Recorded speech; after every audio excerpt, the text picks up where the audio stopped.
अस्सलाम वालेकुम वरहमतुल्लाहि वबरकातुह।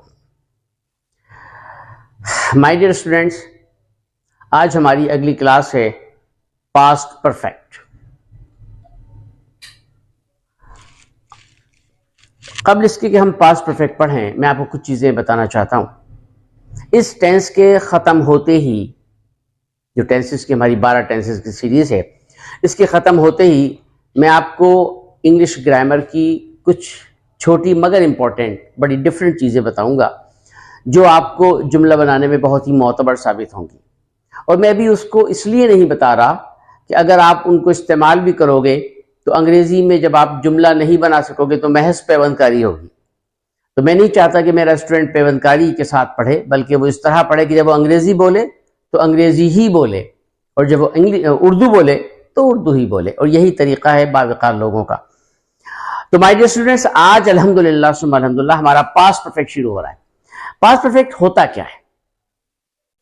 ये बड़ा परेशान कुन मरहला होता है इस तनाजुर में कि पास्ट इंडेफिनिट में भी काम मुकम्मल हो गया, प्रेजेंट परफेक्ट में भी काम मुकम्मल हो गया, तो फिर ये पास्ट परफेक्ट क्या है? और अगर देखा जाए तो पास्ट कंटिन्यूस में भी काम मुकम्मल हो गया। जब चारों टेंसेस में काम मुकम्मल हो गया तो फिर ये क्या है? My dear students, past perfect में जिन जुमलों को शुमार किया जाता है ये वो जुमले हैं। कौन से हैं? ऐसा जुमला जो हमें ये बताए कि एक काम माजी बईद में हुआ और उस काम के मुकम्मल होने के बाद तकरीबन निस्बतन माजी करीब में कोई दूसरा काम भी हुआ। यानी एक काम हुआ और उसके बाद कोई दूसरा काम हुआ, या उस काम का, दूसरे काम का हमें इशारा मिले, तो ऐसे जुमले को हम पास्ट परफेक्ट का जुमला कहते हैं। यानी एक काम जो माजी के तनाजुर में, माजी के हल्के में, माजी के जमाने में मुकम्मल हो गया, और न सिर्फ मुकम्मल हो गया बल्कि उसके मुकम्मल होने के बाद कोई दूसरा काम भी, या तो काम हुआ वो वाज़े मौजूद हो, या उसकी कोई इशारा, उसकी कोई पहचान मिले, तो हम ऐसे जुमलों को पास्ट परफेक्ट का जुमला कहते हैं। मैं आपको चंद मिसालें लिख के देता हूं। बहुत ही घिसा पिटा, बहुत पुराना जुमला है। डॉक्टर के आने से पहले मरीज मर चुका था। मरीज मर चुका था। अब मर चुका था हो या मर गया था, इससे कोई फर्क नहीं पड़ता। तर्जुमा हमेशा मफहूम के एतबार से होता है। एक जुमला यहां लिखता हूं कि मरीज पहले ही मर चुका था।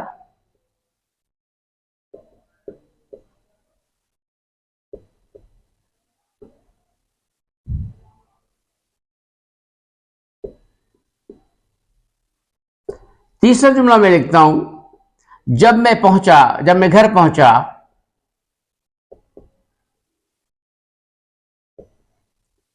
पहुंचा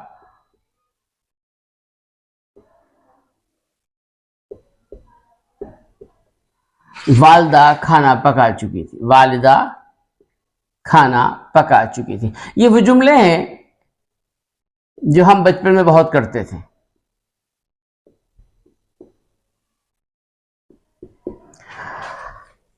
अब देखें, यहां पर दो काम हैं, एक मरीज का मर जाना और दूसरे डॉक्टर का आना। ये जो पहले असल में एक पुल का काम कर रहा है, जो इन दो मुख्तलिफ जुमलों को मिलाकर एक जुमला बना रहा है।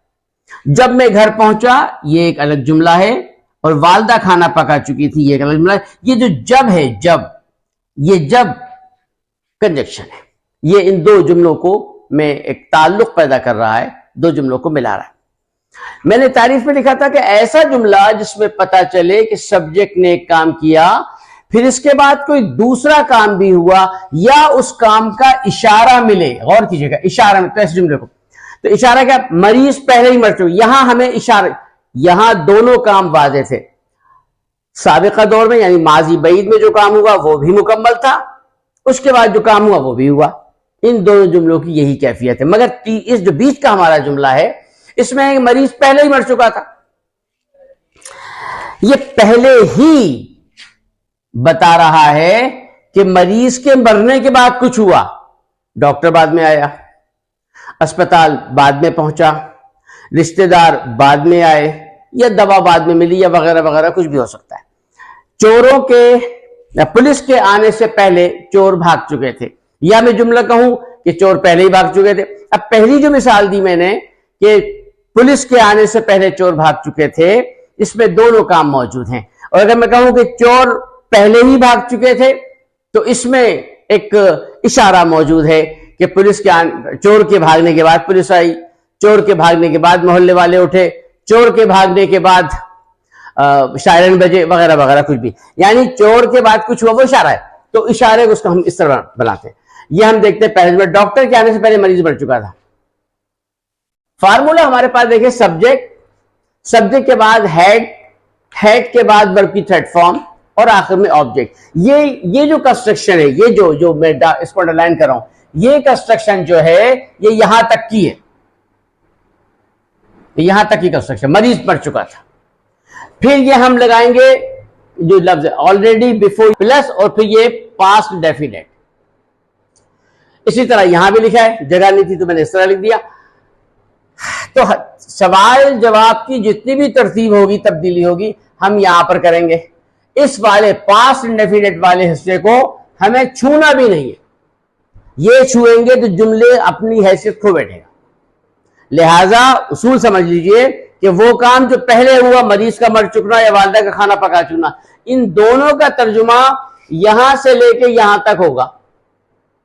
और वो काम जो बाद में हुआ, इन कंजक्शन के बाद, इन ऑलरेडी, बिफोर, व्हेन के बाद, या जो भी हमारे पास लफ्ज कंजक्शन आएगा मिलाने का, उसके बाद जो दूसरा काम हुआ उसका तर्जुमा हमेशा पास्ट इंडेफिनिट में होगा, उसकी उर्दू किसी भी किस्म कुछ भी हो। अगला असूल यह है कि तमाम सवालिया इंकारिया की जो तरतीब बनेगी वो यहां बनेगी, इस वाले को आपने छूना भी नहीं है। यानी बिफोर के बाद मैं लिख के दिखाता हूं, the patient had died, the patient had died before doctor, verb की सेकंड फॉर्म डॉक्टर केम। सही है साहब। इसमें देखिए, जब मैं घर पहुंचा वालदा खाना पका चुकी थी। अच्छा, यूं भी कर सकते हैं कि इस वाली क्लॉज को आप पहले ले आओ, before doctor came the patient had died, ये भी हो सकता है। यहां भी हम यहां में करके दिखाता हूं, when I reached home, when I reached home, the mother had cooked food. Mother had cooked meal, खाना, कुछ भी कह दो, फूड कह दें, कुछ भी कह दें। अब आप इसमें देखें, क्लॉज बिफोर के बाद वाली क्लॉज पहले ले आए हम यहां पर, या परफेक्ट को हमने पहले यहां लिख दिया।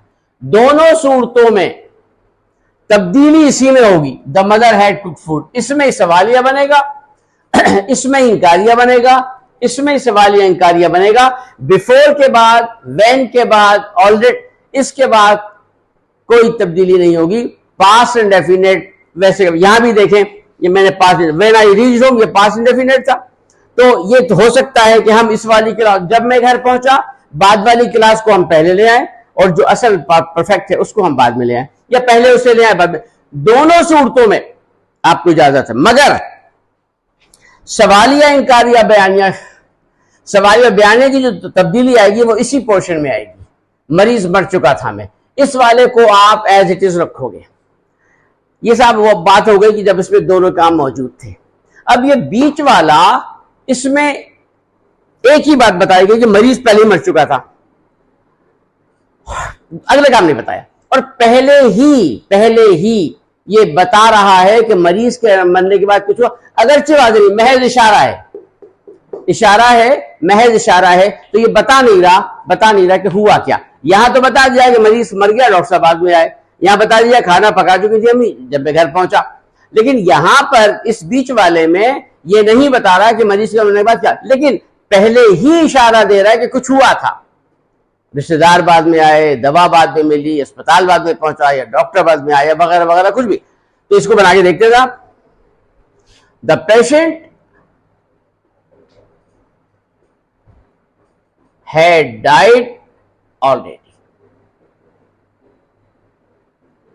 अब आप ऑलरेडी चाहो यहां लिख दो या हैड ऑलरेडी यहां ले, एक ही बात, यहां भी आ सकता है। पेशेंट हैड ऑलरेडी डाइड या पेशेंट हैड डाइड, दोनों सूरतें सही है। ये फुल स्टॉप हमारे पास आ गया।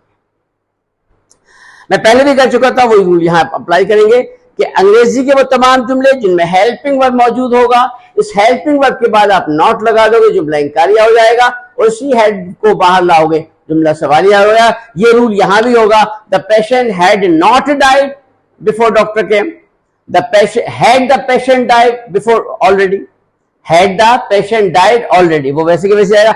ये ऑलरेडी के बाद चूंकि आगे काम मेंशन नहीं है, दूसरा काम बयान नहीं किया गया, तो वो पास्ट इंडेफिनिट रहेगा। इसी तरह से यहां पर when I reached home the mother had not cooked food, had the mother cooked food when I reached home, या when I reached home had the mother cooked food, एक ही बात। तो ये हमारे पास पास्ट परफेक्ट था। लोगों को थोड़ी सी कंफ्यूजन होती थी, वो मैंने बता दिया। और इसके बाद मैं आपको थोड़ी सी एक्सरसाइज दे रहा हूं, ठीक है? तो इसके बाद इंशाल्लाह हम आगे चलेंगे। और मैं पहले भी अर्ज कर चुका था कि जैसे ही हमारे टेस्ट खत्म होंगे, आपको इंशाअल्लाह रहमान रहीम इंग्लिश की एक्सपर्टीज के लिए बहुत सी अपॉर्चुनिटीज मिलेगी। और मैं समझता हूँ कि ये मेरे लिए बड़ी खुशनसीबी है कि मैं सारी अंग्रेजी को जो ग्रामर पढ़ा रहा हूँ वो उर्दू में पढ़ा रहा हूँ। आज भी मेरे पास कुछ स्टूडेंट्स आए थे, वो यही कह रहे थे कि आप उर्दू में पढ़ाते कि हमें समझ में आ जाए।